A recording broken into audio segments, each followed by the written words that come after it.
Hello everyone, and welcome back to the channel. Today, on this warm and sunny day, I would like to continue our discussion. Last time I proposed with logical evidences that the I, the ego, actually does not exist in the sense of an actor. There is no actor who is doing things. Things are just happening. And why I said that, we gave enough reasons for it. We gave quite a lot of logic which was connected from one dot to the other. And if you haven't heard that, you might want to go to my last video first and then check that out. Now, today I would like to discuss something which is, what is it that is known? Okay, I can know what I read in a book. I can know what I'm seeing right now. I can know what I'm hearing right now. And if you would see that all that I'm able to detect with my senses is also that what I'm able to know. So the whole principle and category of the known is created on the basis of senses. Whatever the senses are detecting is what becomes my knowledge eventually. That becomes the thing I know. And what my senses are not detecting is what I don't know. Now, when I say that what my senses are not detecting is what I don't know, from that I do not mean that it doesn't exist or something. Okay? We are strictly talking about what is known and what is not known. So, if there is something which exists 500 meters in that direction right now, I don't know. It's beyond the range of my senses, and that's why for me it is not known. But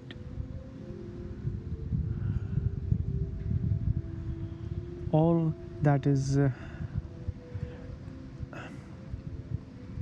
the range of detection, let's say for example, whether in form of sound, whether in form of touch of this grass, whether in form of smell or sight, all that is what I know, and that is what I call the field of known.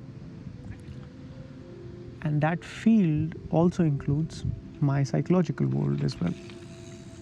It includes the physical world that I can see, the trees, the beautiful clouds, the sky, the feeling of the breeze, the smell and everything. But it also includes the movement of my psychology, thoughts, emotions, anxieties, everything that is included in the psychology. So that is also what I know. That is also what I can detect, and hence that also falls under the field of the known. So, in a way, the external world and the psychological world together, joined, is what creates the field of known. When I say the field of known, I don't also not mean that because that I know it as recognition. For example, I see this old leaf, I look at it, I detect it, but I can also recognize it as an old leaf because I have old knowledge about this. That when things like this come in front of me, I know that this is an old leaf. In the same way, something could come in front of me which I've never seen before. So I might not be able to tell its name, I might not be able to recognize it, but I still know it through my senses. I can still detect it. So that detection is also a form of knowledge. It's also a field of the known. So the field of the known now also includes the physical world, the psychological world, and the memories that we have about what we have lived before our whole life. Those memories are helping us to recognize everything, to put names to everything. Okay? So that all together forms the field of the known. Now, the field of the known has been given many names. In the field of the known, when I see something like this, I call it a grass. When I see something like this, I call it a dry leaf. Or if I would see something else, I would call it something else. So the process of naming, in a way, the process of recognition, and recognition usually happens because there is already a name assigned to that entity, that object. That process has divided the whole field of the known. I can look at the world, my mind, my knowledge, all together as one and say this is all the known. Or I can give name to all those things which exist inside of the field of the known. And there will be infinite things there. Okay? The grass, this, that, atoms, neutrons, neutrinos, calcium, phosphate, sodium, whatever. So eventually the process of naming, the process of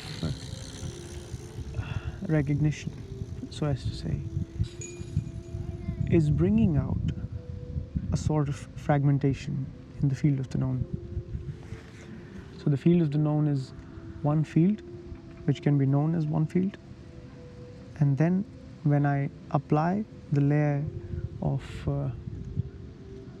knowledge, the layer of names, the layer of everything that I know, then that divides all that field into different objects: tree, stone, this, that, this person, that person. So if you are not aware of this field of knowledge as one, then the whole world feels like it's a place full of different objects. It's a place full of different things. But if you are aware of the field of knowledge as one field of knowledge that you can know, and you can put the process of naming aside for some time, then you would see that everything in the field of knowledge is actually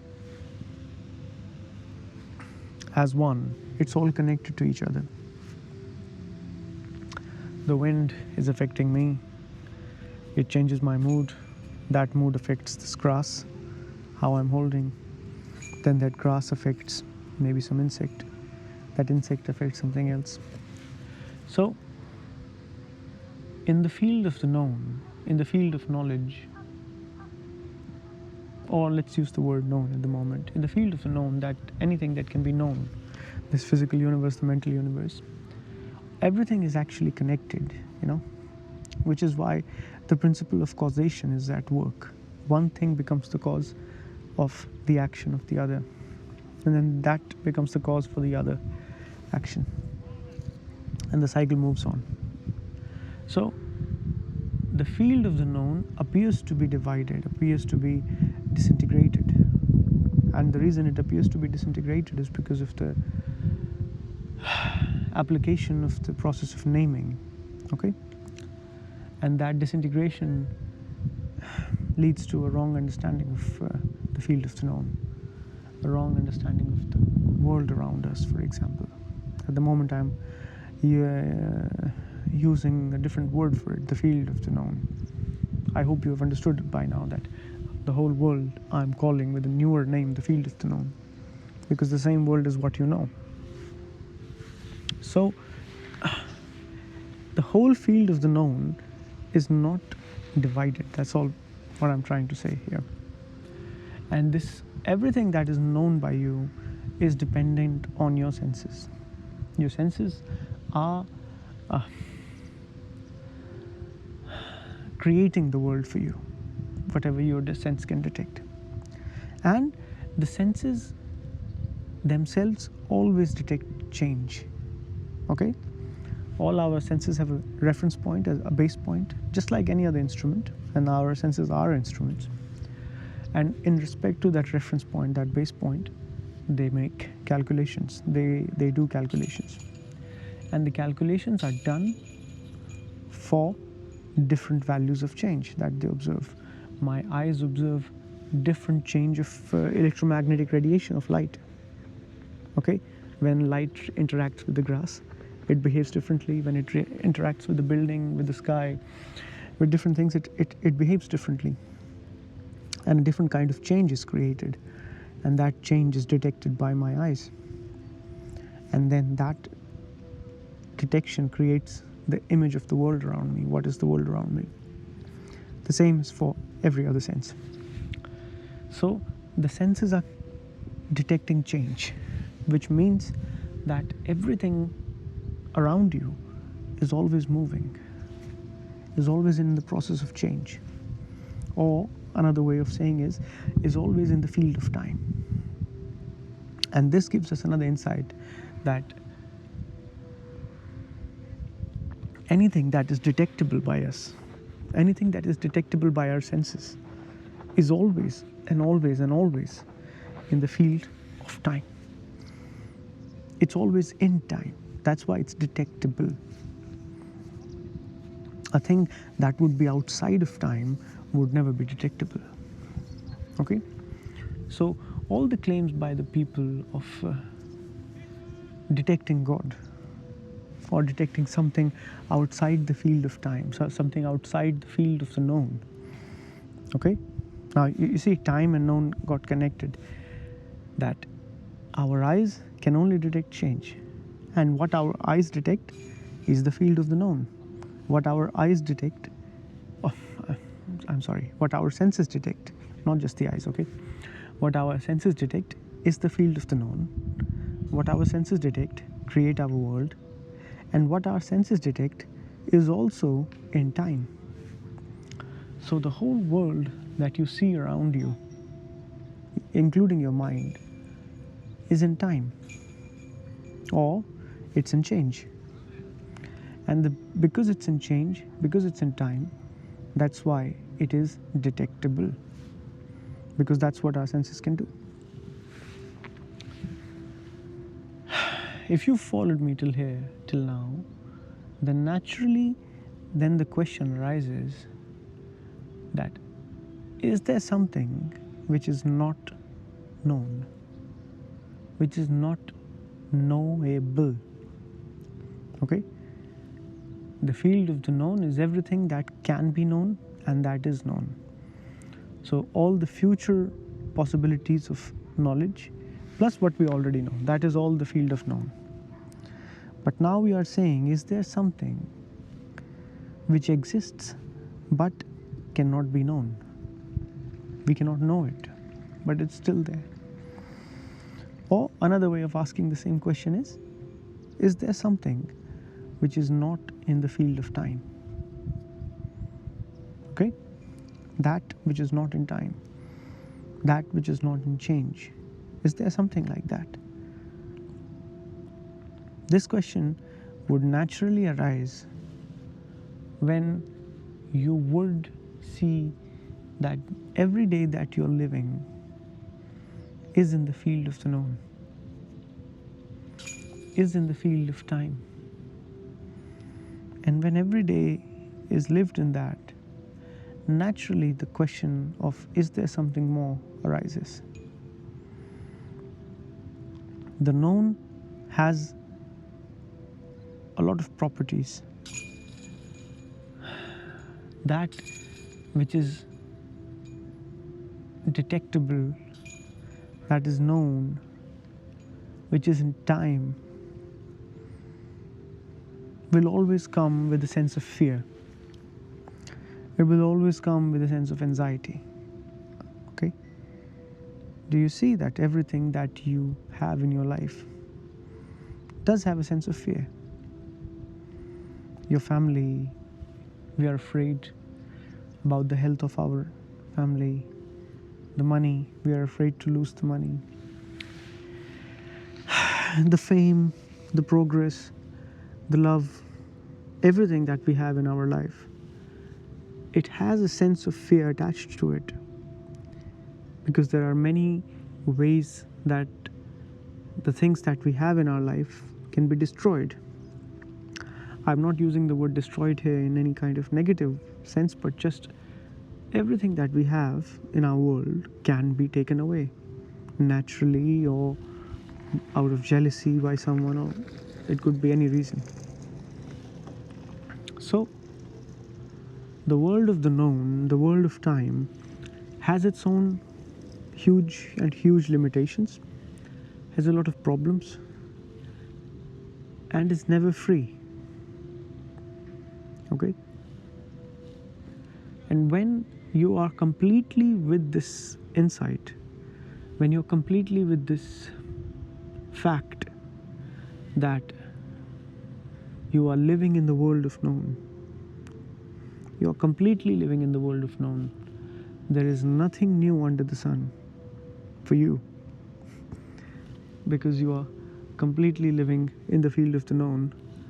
Then the question that if there is something which is beyond this, beyond that, naturally arises. So try to see this every day in your life. If you will not observe it in your life, then you will never feel the fact of the statement. The fact that the senses are always known. The known is full and always change. And the change is always in time. And this whole cycle, this whole world is never free. And then you would ask if there is something more than all that.